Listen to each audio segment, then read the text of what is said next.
আসসালামু আলাইকুম রহমতুল্লাহি ওয়াবারাকাতুহু। প্রিয় দিনদারি ভাই ও বোনেরা, আজকে কোরআনুল কারিমে থেকে একটি আয়াত নিয়ে হাজির হয়েছি। এই আয়াতটির এত ফজিলত আয়াত, এত গুরুত্বপূর্ণ আয়াত, ইনশাআল্লাহ। তাই আপনারা ধৈর্য সহিত আমার সঙ্গে থাকুন, দেখতে থাকুন সেই আয়াতটির কত বড় ফজিলত। তাই আপনারা যিনারা আমার ভিডিওটা দেখতেছেন শুরু থেকে লাস্ট পর্যন্ত আমার সঙ্গে থাকুন, ভিডিওটা দেখতে থাকুন, অবশ্যই জানতে পারবেন, শুনতে পারবেন ইনশাআল্লাহ। তাই আপনাদের কেউ যদি জাদু টোনা করে থাকে, ব্ল্যাক ম্যাজিক যদি করে থাকে, অথবা দেও দনব আসরও থাকে, বদ জিনের আসর থাকে, তবে এই কোরআনুল কারিমের এই আয়াতটি নিয়মিতভাবে আমল করুন। অবশ্যই আল্লাহ তাআলা এই কোরআনের এই আমলের উসিলা করে এই সমস্ত রোগে থেকে আপনাকে মুক্তি করে দিবেন ইনশাআল্লাহ। অনেক সময় দেখা যায় মানুষকে একেবারে বান মেরেছে, জাদুটোনা করে একেবারে বিছনার মধ্যে ফেলে দিয়েছে। আমরা অনেক ছোটাছুটি করি, অনেক মানুষের কাছে যাই, কবিরাজের কাছে যাই, কিন্তু সে জায়গায় যায় কোনো কাজে আসে না। অনেক টাকা পয়সা আমরা খরচ করেছি ভাই। তাই প্রিয় ভাই, এখন আর টাকা পয়সা খরচ করতে হবে না। এই কোরআনের যে আমলটি নিয়ে আজকে হাজির হয়েছি, এই আমলটি আপনাদের মাঝে আমি শেয়ার করব ইনশাআল্লাহ। আপনারা তাই লক্ষ্য করে ধৈর্য সহিত এই আমলটি শুনে যান ইনশাআল্লাহ। আপনারা ঘরে বসেই নিজেরাই এই আমলটি করতে পারবেন, কোনো কবিরাজের কাছে যেতে লাগবে না, কোনো টাকা পয়সা খরচ করতে হবে না ইনশাআল্লাহ। এই আমলটি আর এই আয়াতটি হলো আয়াতুল কুরসি ভাই। তাই অনেক সময় মানুষ কিন্তু বিশ্বাস যায় না, এই কথাটি বিশ্বাস করে না যে জাদুটোনা নাই। কেন ভাই বিশ্বাস করে না? আল্লাহ নবী সাল্লাল্লাহু আলাইহি ওয়াসাল্লামকেও জাদুটোনা করেছিলেন। তখন আল্লাহ রব্বুল আলামিন ওহির মাধ্যমে, ফেরেশতার মাধ্যমে ওহি পাঠাইয়া দিলেন, হে নবী, হে আপনাকে জাদুটোনা করেছেন। তখন আল্লাহ নবী সাল্লাল্লাহু আলাইহি ওয়াসাল্লাম এই কোরআনের আমলের মাধ্যমেই সমাধান পেয়েছে ইনশাআল্লাহ। তবে আমরা কেন বিশ্বাস করি না জাদুটোনা? অবশ্যই বিশ্বাস করতে হবে। এই সমস্ত পূর্ব থেকে চলে আইছে, এখনো আছে জাদুটোনা।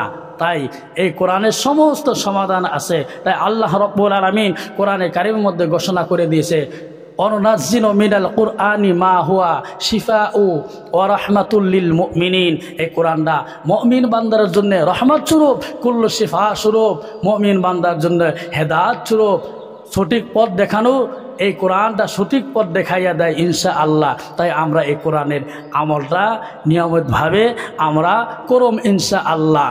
তাই প্রিয় ভাই, চলুন দেরি না করে সে আমলটা আমরা জেনে নেই, কীভাবে আয়াতুল কুরসির আমলটি করলে আমরা সমাধান পেয়ে যাবো ইনশাআল্লাহ। এই আয়াতুল কুরসির এত ফজিলত। আয়াতুল কুরসির যদি প্রতি 5 ওয়াক্ত নামাজ, ফরজ নামাজের পরে যেন কোনো বান্দা ওই অবস্থায় বসে, যদি ফরজ নামাজের পরে ওই অবস্থায় বসে যদি আয়াতুল কুরসি একবার তেলাওয়াত করে, তার সঙ্গে আর জান্নাতের সঙ্গে পার্থক্য হইয়া দ্বারা একমাত্র মৃত্যু হওয়ার পরেই ওই বান্দাকে আল্লাহ রাব্বুল আলামিন জান্নাত ওয়াজিব করে দেবে, জান্নাতে প্রবেশ করাইয়া দিবেন। সুবহানাল্লাহ, এত ফজিলত এই আয়াতুল কুরসির ইনশাআল্লাহ। তাই প্রিয় ভাই ও বোনেরা, তাই এই আয়াতুল কুরসি আমরা একবার লক্ষ্য দিয়ে শুনি, সবাই মনোযোগে আমরা শুনি। বিসমিল্লাহির রহমানির রহিম। الله لا إله إلا هو الحي القيوم لا تأخذه سنة ولا نوم له ما في السماوات وما في الأرض من ذا الذي يشفع عنده إلا بإذنه يعلم ما بين أيديهم وما خلفهم ولا يحيطون بشيء من علمه إلا بما شاء وسع كرسيه السماوات والأرض ولا يؤوده حفظهما وهو العلي العظيم।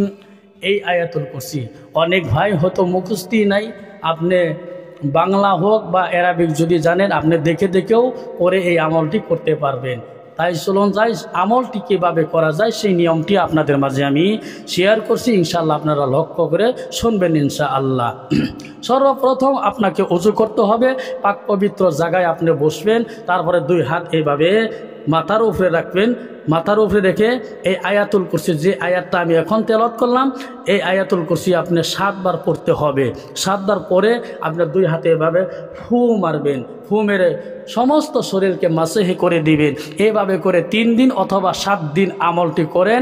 অবশ্যই আপনাদের উপরে যত বড় ব্ল্যাক মিউজিক করুক না কেন, যত বড় জাদুটনা করুক না কেন, বা যত বড় বদ জিন আসর হোক না কেন, দেওদনক আসর হোক না কেন, এই সমস্ত বালা মুসিবত থেকে এই আয়াতের মাধ্যমে খান খান দূর হয়ে যাবে ইনশাআল্লাহ। তাই প্রিয় ভাই ও বোনেরা, আমরা অনেক সময় কিন্তু এই জাদুটনা করে আমরা হতাশা হয়ে যাই, ডাক্তারের কাছে যাই, ডাক্তারের কাছে চিকিৎসা করে অনেক টাকা পয়সা খরচ করি, তবে আমরা সেখানে কোনো সফলতা পাই না। তবে আমরা এখন যাই কবিরাজের কাছে, কবিরাজের কাছেও যাই না, কত টাকা পয়সা আমরা খরচ করেছি, কিন্তু সেই জায়গার মধ্যে কোনো ধরনের সফলতা আমরা পাই না। কোনটা আসল কবিরাজ, কোনটা নকল কবিরাজ, আমরা সেটাও কিন্তু ধরতে পারি না ভাই। কিন্তু টাকা তো অনেক টাকা পয়সা আমাদের খরচ হয়ে গেছে। আমি এই কোরআনকে আল্লাহর কসম করে বলছি, এই কোরআনের যে আমলটি আপনাদের মাঝে আমি শেয়ার করলাম, যে আয়াতুল কুরসির যে আমলটি আমি আপনাদের মাঝে শেয়ার করলাম, আল্লাহর কসম করে বলছি এই আমলটি করুন, ইনশাআল্লাহ অবশ্যই আপনাদের উপকারিত হবে। প্রিয় ভাই ও বোনেরা, টাকা পয়সা অনেক খরচ হয়েছে। কবিরাজ এই দুনিয়াতে আসল কবিরাজ নকল কবিরাজ আপনি কিভাবে চিনবেন? কিভাবে আপনি চিনবেন? কারণ কবিরাজের কাছে যখনই যাইবেন কোনো রোগীকে লইয়া, সঙ্গে সঙ্গে কবিরাজের বাজেট 1000, 2000, 3000 টাকা বাজেট। রোগ ভালো হোক অথবা নাই হোক, আগে টাকা লাগে প্রিয় ভাই। তাই আপনার কোনো কবিরাজের কাছে ছোটাছুটি হব না। বিশ্বাস করুন, কোরআনকে যদি আমরা বিশ্বাস করি, আল্লাহর কসম করে বলছি, এই আমলটি করেন, অবশ্যই আল্লাহ তাআলা এই আমলের মাধ্যমে দূর করে দিবেন জাদু টোনা, ব্ল্যাক মিউজিক, অথবা অনেক সময় দেখা যায় বদ জিনের আসর হয়েছে, দেওদনবের আসর হয়েছে। বিশ্বাসের সহিত আপনি এই আমলটি করতে হবে ইনশাআল্লাহ। তাই প্রিয় ভাই বন্ধুরা, আরেকবার আপনাদের মাঝে আমি এই আমলটি শিখাইয়ে দেই। আমি আরেকবার বলে দিছি, ইনশাআল্লাহ আপনারা লক্ষ্য করে শুনবেন। সর্বপ্রথম আপনি ওযু করতে হবে, আর যে জায়গায় বসে আপনি আমলটি করবেন সে জায়গাটা আপনার পাক পবিত্র করতে লাগবে, বা পাক পবিত্র করবেন আর কি, যে জায়গাটা বসবেন। অথবা জায়নামাজ একটা বিছাইয়ে দিবেন, আপনার কাপড়টাও জানি পাক পবিত্র হয়। আপনাকে ওযু করতে হবে। আর যদি আমলটা করেন, ওযুর আগে গোসল দেওয়াটা বেশি ভালো, গোসল করে ওযু করবেন। আর যদি আপনার শরীরটা পাক থাকে, ওযু করেই আপনি আমলটি করতে পারবেন ইনশাআল্লাহ। মাথায় এইভাবে হাত রাখে, হ্যাঁ, 7 বার এই আয়াতুল কুরসি পড়বেন। 7 বার পরে হাতের মধ্যে ফু দিবেন, ফু দিয়ে সমস্ত শরীরটা মাসে করবেন।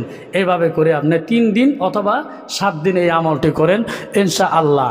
যত বড় ব্ল্যাক ম্যাজিক জাদুটনা করুক না কেন, আমি চ্যালেঞ্জ করে বলছি, হ্যাঁ, বদ জিন দেওদনা আসর থাকুক না কেন, সব অস্ত থেকে খান খান হয়ে যাবে, দূর হয়ে যাবে ইনশাআল্লাহ। তাই এতক্ষণ আমার সঙ্গে যেনারা হয়তো আমার ভিডিওটা দেখতেছেন, তাদেরকে আমি ধন্যবাদ দেখার জন্য, আমার সঙ্গে থাকার জন্য। আর এই আমলটি করুন, আপনারা কমেন্ট বক্সে জানাবেন। আপনাদের জন্য আরও ভালো ভালো অন্য বিষয়, অন্য গুরুত্ব বিষয় নিয়ে আমল নিয়ে হাজির হব। তাই আপনারা সকলে ভালো থাকুন, সুস্থ থাকুন, এই বলে আপনাদের কাছ থেকে আমি বিদায় নিছি। খোদা হাফিজ।